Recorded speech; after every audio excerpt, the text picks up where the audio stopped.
Hey, what's up guys? In this video I'm going to be talking about something that I'm not at all qualified to talk about. I'm not a computer scientist, I'm not even a physicist, I'm just a guy with a camera in his hand and I'm in nature. And the reason why I'm here I'll get into in a moment. It all kind of ties in. So in this video I want to talk about something that I like to think about, and that is the state of digital audio production, keyword digital. Where it's been, where it's come from in the last 10 years specifically.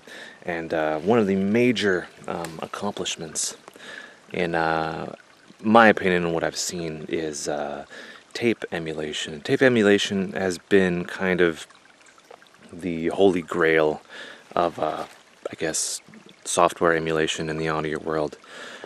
Tape emulation and what tape does is extremely complicated. It's frequency dependent, it's amplitude dependent.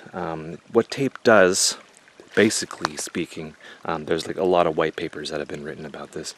You can read about tape all day long and just argue and stuff like that. But what tape does is it EQs, it compresses, and it does so many little things. It distorts as well. So it distorts, it compresses, and it EQs. Tape has a tonal quality to it that sounds familiar, sounds good, and it's been one of those holy grail things. It's really complicated to do. And how it's done is it does not emulate tape per se. A true emulation of tape would require a supercomputer and like tens of hours to do. You'd have to emulate like sub-micron, like every single atom in the tape, the speed, the warble, and then you'd have to feed audio into it. And there's probably, you can throw so much math at this that it's inconceivable. Inconceivable. So what they use is approximations and not dirty little hacks, scratch that. Approximations and estimations and little hacks. So I'm in nature right now, and I want to use this as an example. So we have a stream here with water, right? Flowing water, pretty cool. And we're gonna follow it up past these ferns, and yeah, there's some water here, and there's a little bit of a waterfall. Well, not really a waterfall, a creek fall. And there's a tree there. To model this in, let's say, a 3D modeling software, would take, I don't know, a million years with a computer.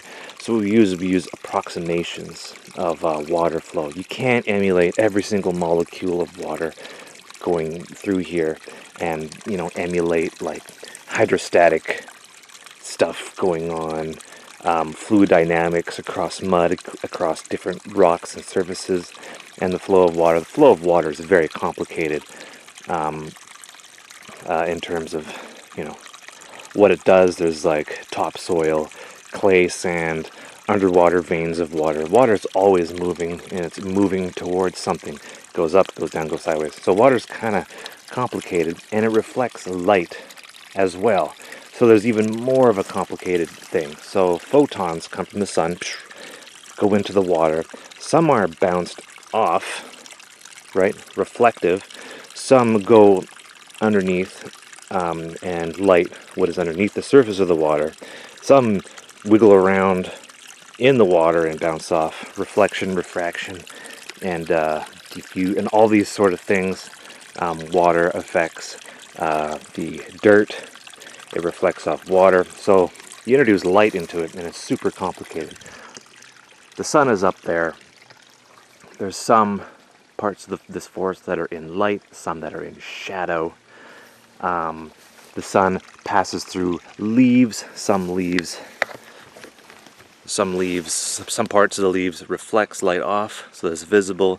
Some of the light penetrates the leaves. It's all approximations. If you wanted to do this in like in a CGI scene. It'd be very complicated, all the ferns and everything, light bounces off, it's crazy. And you can throw tons of math at it. So what's my point? I don't know. I like to think that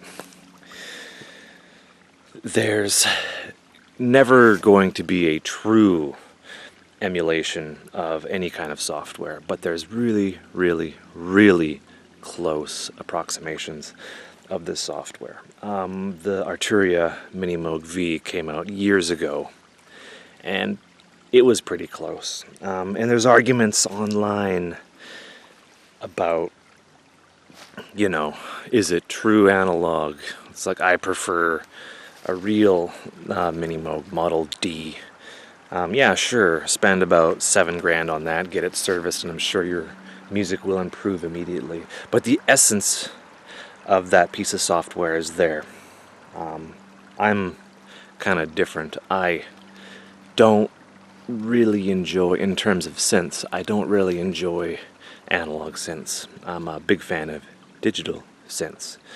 And I get some heat because of that. The Virus TI in particular is something that's very special in my opinion, just because it can be cold, digital, and brittle, and then it can be analog, and then it can go to the extreme. It accentuates the analogness, whatever that is, and we can argue what that is forever and ever until the end of time.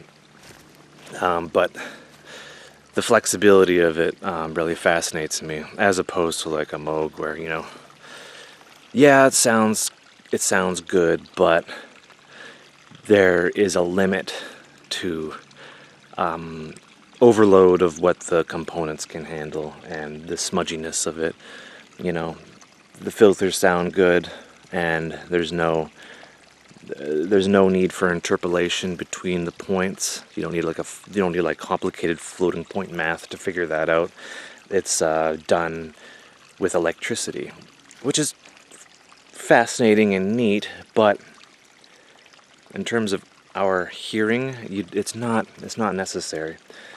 But they're really good sounding synths, and I'm losing track of what I'm saying.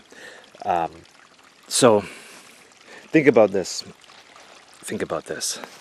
So in order to emulate true analog hardware, you would need to, let's say you start off with an electric guitar, analog, going into an amp, analog, into a microphone.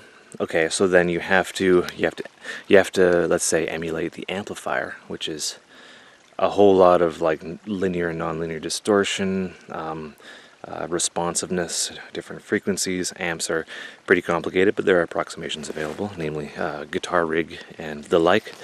And then, okay, you emulate the room because there's some reflections in the room going into a microphone, which in turn has its own response to frequency and amplitude and noise, and that goes into a cable, for all intents and purposes is very clean signal, going into a mixer with a preamplifier, which has its own circuitry that is not exactly one-to-one, which colors the sound, and then that is fed back out into tape, which is its own freaking mathematical impossibility, which is then played back.